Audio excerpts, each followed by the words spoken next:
Welcome to the UN Brief. The UN Brief starts this year a series of interviews with the UN Human Rights Council recently appointed Special Rapporteur on Extrajudicial Summary or Arbitrary Executions, Dr. Maurice Tidball-Binz. Thank you for watching and listening to the UN Brief, and don't forget to subscribe.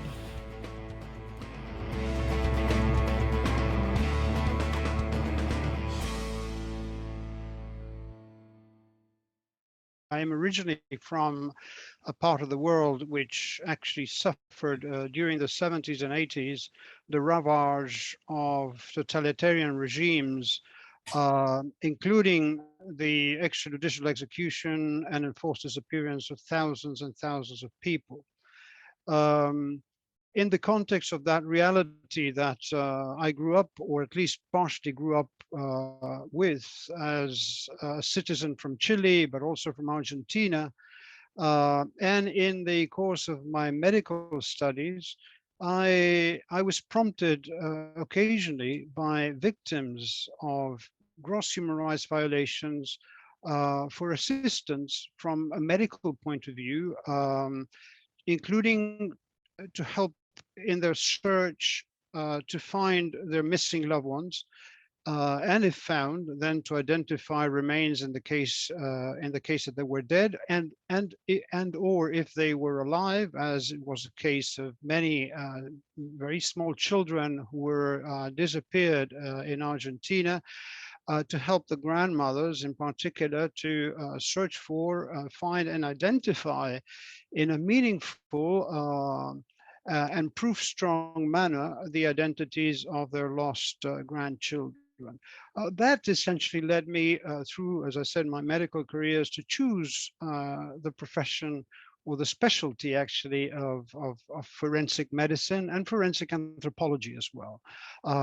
I was absolutely fortunate in that quest to have been invited at some point by the grandmothers of Plaza de Mayo, whom, as I mentioned, were searching for their missing grandchildren, but also searching for their disappeared sons and daughters, most of whom, unfortunately, were victims also of extrajudicial executions, and their bodies were buried in clandestine graves throughout the country in Argentina. And that is an amazing work of connecting all these different people, right? The victims, the relatives of the victims, as well as organizations that could help, because, as you said, they are spread out, like unmarked graves, challenges, working with the Argentina's military too, in the process. The bulk of this work was possible after the end of the military regimes, first in Argentina and then in Chile, and in other countries in the region in South and Latin America. But I must say, though, that the grandmothers were extremely creative, innovative, but also courageous and brave women. Actually, they struggled throughout the military dictatorship, sometimes at great risk of their lives and safety. But it was immediately after the end of the dictatorship and with the ensuing democracy that spaces were open for the search to really take hold. And it was the grandmothers actually who had this visionary an innovative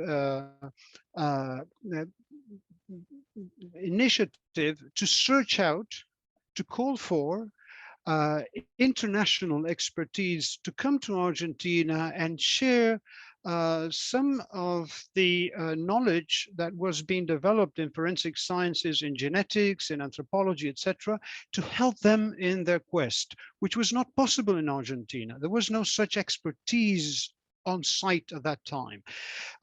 This approach, which today seems rather normal, because you see these forensic methods and techniques portrayed in TV, etc. At that time, I'm talking about the early 80s, was absolutely innovative, was nearly science fiction.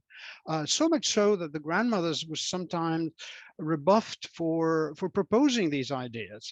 And it was only a small number of scientists from around the world who responded to this call. And it was absolutely fantastic. It was great that these ladies, struggling on their own, could bring together this expertise, which catalyze innovative scientific developments. And I was, as I said, extremely fortunate to be there at the time and the moment and to be part of that. That essentially meant that I was a founding member of the nascent Argentine team of forensic anthropology, a leading NGO, effectively an NGO applying forensic sciences to the search and recovery and identification of the disappeared and the victims of extrajudicial executions, working today around the world in their activities. But I also was fortunate enough to be part of the grandmother's own team of forensic genetics, which was spearheading the application of forensic genetics to identify their missing grandchildren, most of whom actually were found, recovered, and identified alive and reunited with their families. Yes, I have seen there was a long feature on the New York Times a couple of years ago, precisely about, and again, just recently, that in Chile, and also they were capable of find the children that had been separated from their mothers and fathers. So, and you also then worked now with Rouge, no, the International Committee for the Red Cross. And you also developed you helped build actually their capacity in terms of using forensics to help identify and bring together families too. Tell us a little bit about that experience. With pleasure. I mean, you're right. After leading the Argentine team of forensic anthropology for some years and working with the grandmothers, I was invited by Amnesty International at their international secretariat in London to join their international team with the likes of Sir Nigel Rodley and others who actually I'm absolutely grateful forever for having really shaped me into the hardcore human rights documentation business. I became a researcher for Amnesty International, applying my medical skills as well. And I went on to work with other NGOs, non-governmental organizations, including on penal reform and training of forensic and non-forensic people on the use of forensics and other means to document human rights violations and violations of international humanitarian law. In the context of that process, I was invited in 2003 by the International Committee of the Red Cross here in Geneva to join their team and bring my forensic expertise to their humanitarian work. Initially, it was an odd proposal and proposition, given the fact that, of course, the ICRC is not involved in human rights documentation and casework. But it made sense from the point of view of assisting in their efforts to implement international humanitarian law, and especially the Geneva Convention's several articles which require that the dead from armed conflict are properly managed, recovered, identified, and most importantly, brought back to the loved ones. This was 2004, and again, it was revolutionary. A bit like in Argentina, it was again this situation where there was no previous experience for the ICRC in using forensics, so much so that many actually were surprised and found it very, very odd that ICRC would hire a forensic specialist.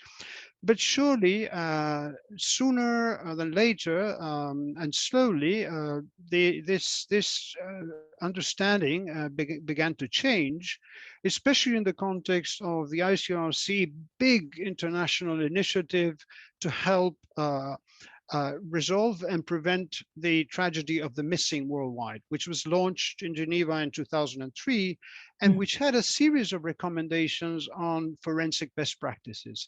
And that's where my actual expertise got traction with the ICRC to the extent that I was, again, fortunate to be able to create what became the forensic unit of the ICRC, which today is a very important worldwide program employing scores of highly skilled forensic specialists around the world.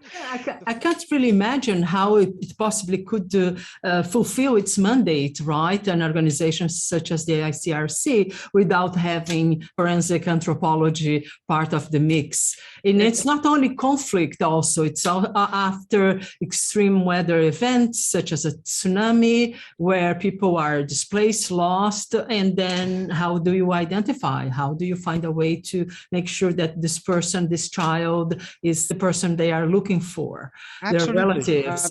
Absolutely. And let's not forget that the main goal of the ICRC, of the International Committee of the Red Cross, is to see that the Geneva Conventions and their additional protocols are respected and implemented in the field.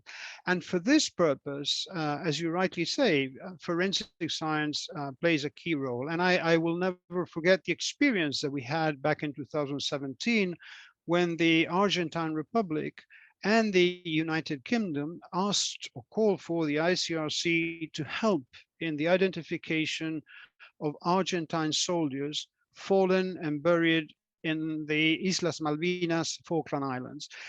This task, which initially seemed virtually impossible, but which falls clearly within the framework of international human rights law, international humanitarian law, was accepted by the ICRC, and I was tasked with directing a group of forensic experts to do that. And again, we were extremely fortunate. The project accomplished its goals, and out of the 122 soldiers whose remains we examined in the islands, 115 have been so far identified, so that their families in Argentina know exactly where they are and can pay their respects after years of uncertainty as to where exactly they were buried. This is implementation of IHL, which helped also boost the dialogue and the interaction between Argentina and the UK on that very sensitive file. So there you go, forensics assisting international humanitarian law and diplomacy as well. But most importantly, going back to your, or as importantly, sorry, going back to your original question, I do believe that the revolution that signified the contribution of forensic sciences to human rights protection, promotion, back in the 80s and 90s is absolutely essential as part of this story. And again, I'm just one stakeholder of many out there who are actually engaged in this activity. It is extremely fortunate that the Human Rights Council decided to appoint someone with forensic background for the mandate that I'm assigned for, and I do believe and I do hope that this forensic background will contribute to the extraordinary work of the mandate of the Special Rapporteur on Extrajudicial Summary of or Arbitrary Executions. Let's not forget that this mandate is 40 years old this year, 40 years of remarkable work. And that includes the development of standards back in the late 80s and early 90s that today are considered gold standards for forensic practice, especially for investigation of human rights violations, such as the United Nations principles on the effective prevention and investigation of extrajudicial summary, or arbitrary executions.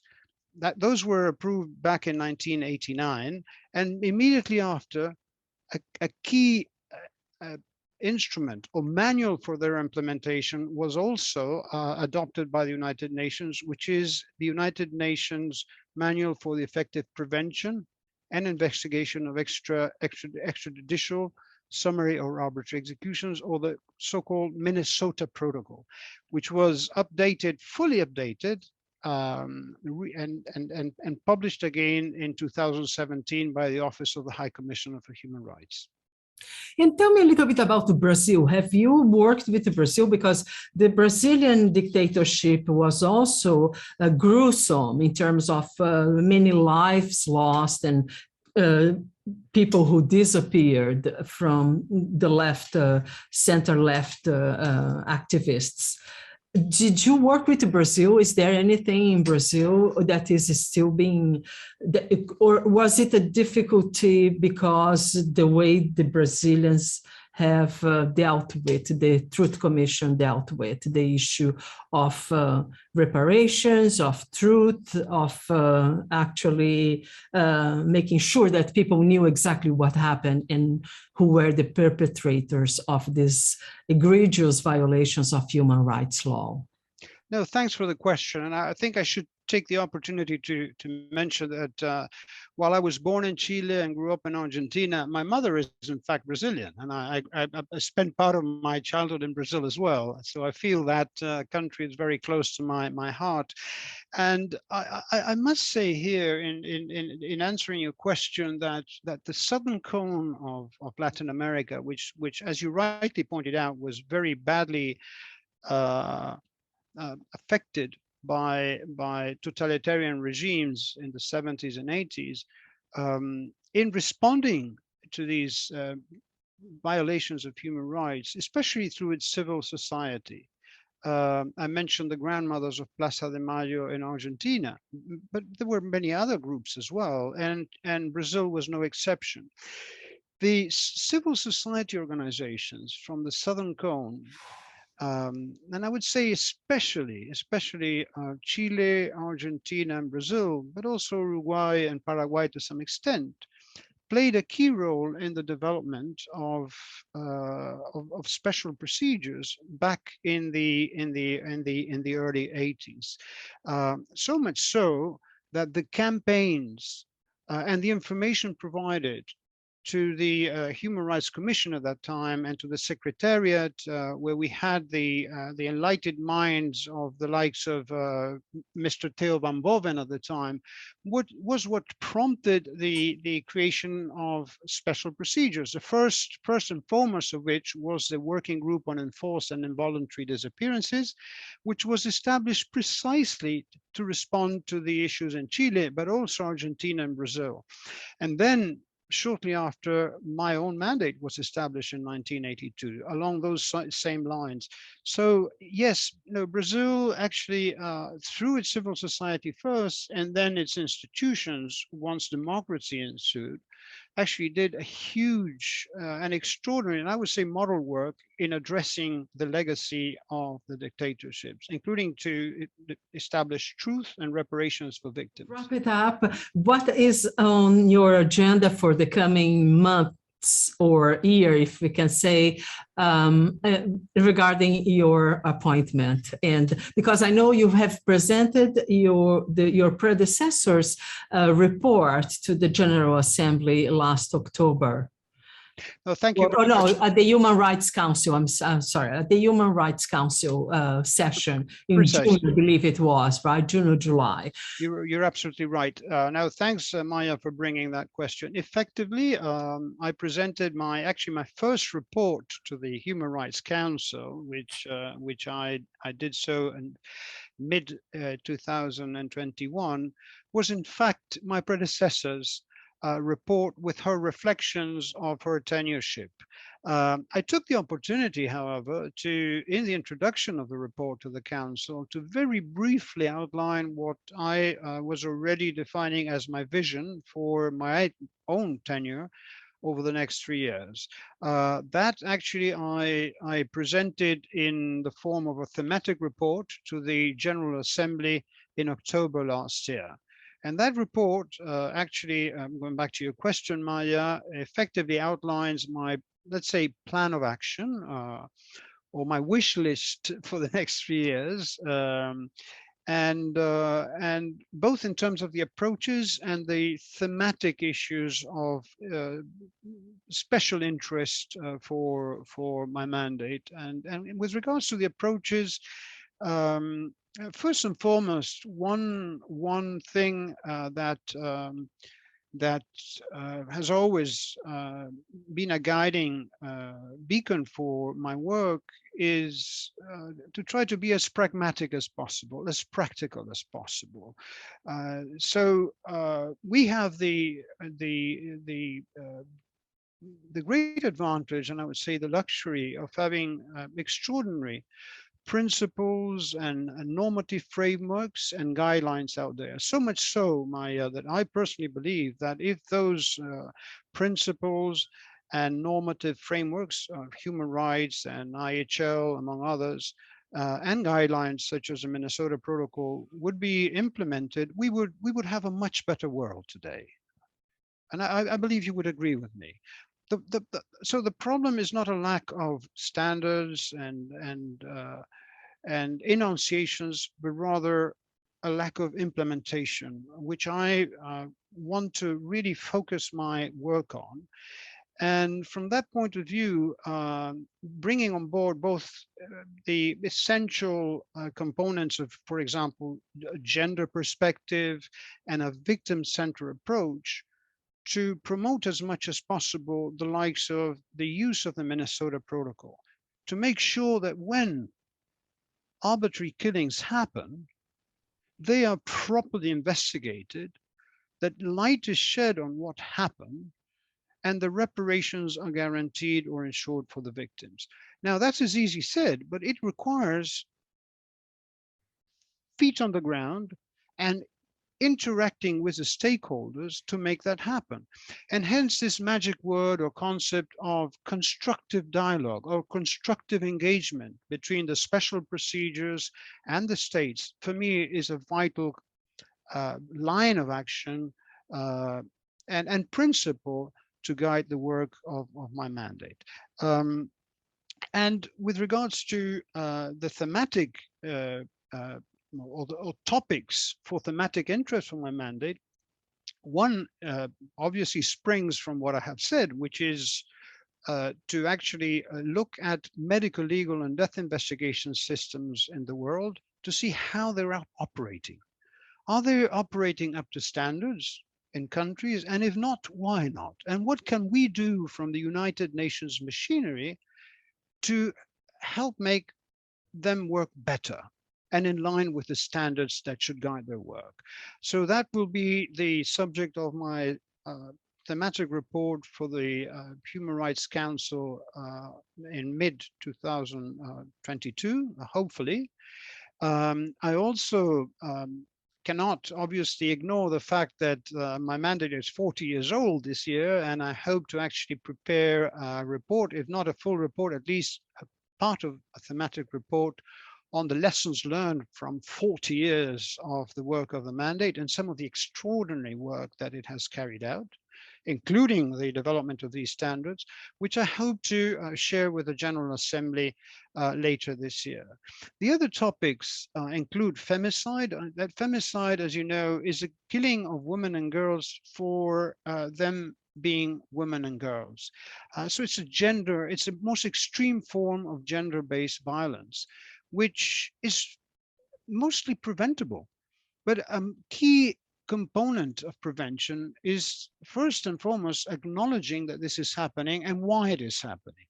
And the characterization and investigation of femicide is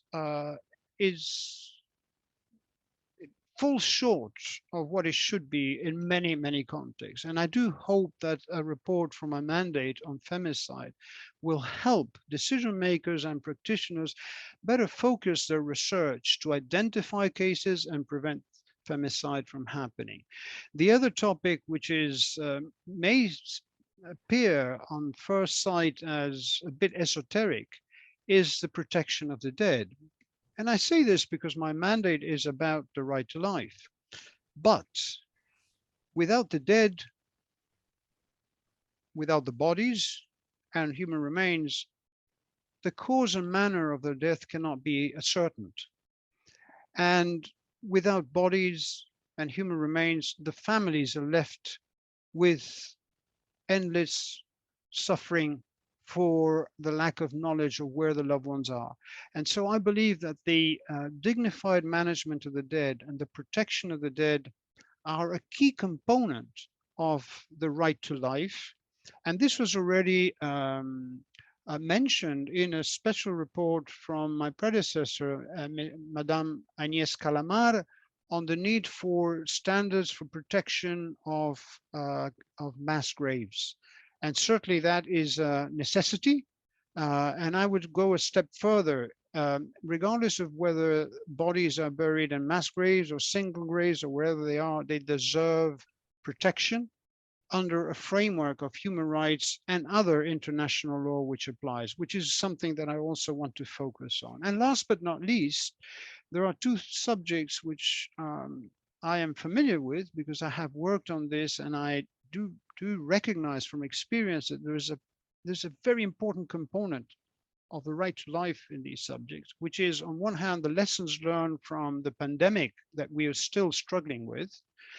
Many things could and should have been done that would have saved many lives and prevented many deaths. Now we know that, but I think it's time for compiling these lessons learned to make sure that in the future, if another event of this kind pops up in the future of humanity, we don't make the same mistakes. And similarly, in disaster response, especially disaster preparedness and mitigation, much can and should be done today the world over to help prevent unnecessary deaths. And I do believe that my mandate can contribute to that. So these are two subjects which may actually fall on the next 3 years of my tenure if I actually reach there. But I have more or less outlined what I'm hoping to do in the near future. Apart from that, of course, there's a central element in my mandate. I would say the backbone of my mandate to some extent, which is the death penalty, which of course my mandate is monitoring continuously to make sure that the death penalty, if and where implemented or applied, it is done so exclusively within the very narrow framework that international law allows. And hopefully that my mandate can also contribute to the growing abolition of the death penalty worldwide. So I will be looking at some aspects of the death penalty, including the fact today pretty widely recognized that the death penalty amounts to torture or cruel, inhuman, and degrading treatment. So that's another element that, of course, I will pay attention to. And last but not least, and this is also very, very important to bear in mind, we live in a world which is going through a huge revolutionary changes with new challenges which affect, among others, the right to life. For example, artificial intelligence. So I may be prompted to look at the role of artificial intelligence in extrajudicial summary arbitrary executions if time allows. We'll see. Indeed, because there are lots of discussions in terms of the lethal autonomous weapons system, which is being discussed now within the framework of the Office of the High Commissioner for Human Rights. And do you have any countries already that you have been assigned, that you have chosen to do your research? Because you go to visit the countries as well, or is not yet on the planning? Well, as you know, I am supposed and hope to visit 2 countries per year as part of my mandate. Last year was an odd year, a very unusual year, as you well know, because of the pandemic situation. So unfortunately, one country which had issued an invitation for me to visit uh, could not see this materialize because of that factor. But I do hope that this year I will be able to fulfill my two country visits as expected. And in addition to that, and I have already offered this to several um, permanent missions in Geneva, I am also hoping to be available to visit countries in the context of what are called academic visits, which are far more tailored to look at especially the issue of, as I mentioned before, technical assistance and advice, including on capacity building in forensics and investigations. Those are visits which are very tailored to a discussion on how, for example, to train stakeholders, etc., and are quite different from country visits, which are the visits that I'm supposed to carry out to look at the situation in the country overall as it applies to the right to life. And I'm hoping that these will materialize ASAP. Yes, I have already requested visits to a number of countries in all regions, and I'm waiting for the invitations. Yes, Right, because that's how it goes, right? absolutely. They invite you to spend some time there. So, and then there is the last thing you mentioned now, training is so important, is what I'm realizing as I started following more closely the work of the Office of the High Commissioner for Human Rights since I launched the UN brief, is that the education and training is an integral part of actually preventing these atrocities from happening in the first place, and also learning how to deal with the forensic aspects and so on and so forth, the preparations, truth commissions and so forth. So do you see that the International Covenant of Civil and Political Rights, the sort of foundational treaty, or in the other treaties related to women's rights or the rights of the child, they should be perhaps, benefit from being promoted more widely to the general public, because people don't realize they have rights, right? Because after they spend so many years or living most of their lives under a military dictatorship, even when they say, oh, the military have stepped down from power, people have still a mindset where they don't realize that they have rights as citizens, that the state has obligations towards them too. Yeah, well, it is surprising, as I mentioned, with the example of the grandmothers of Plaza de Mayo and many other organizations back in countries in Southern South America. But I can say the same from about every country in the world. And I have had the opportunity to travel extensively over my professional life. People in general, human beings, and civil society in particular, is far more aware, acutely aware of their rights than one actually often is made to believe. And that's a very good news, actually. And I emphasize what I mentioned before. My mandate, for example, would not exist, arguably, without precisely the struggle of the grandmothers of Plaza de Mayo and many, many others from civil society. But you're absolutely right. I mean, there is an absolute and fundamental need, and I would say urgent need, to better promote and make known the extensive and bulky sets of invaluable instruments that exist today. I mentioned that at the start of our conversation. I have no doubt that if existing human rights law would be properly implemented, we would live in a much better world. And one important first step for that to happen is for people to be fully aware about these norms.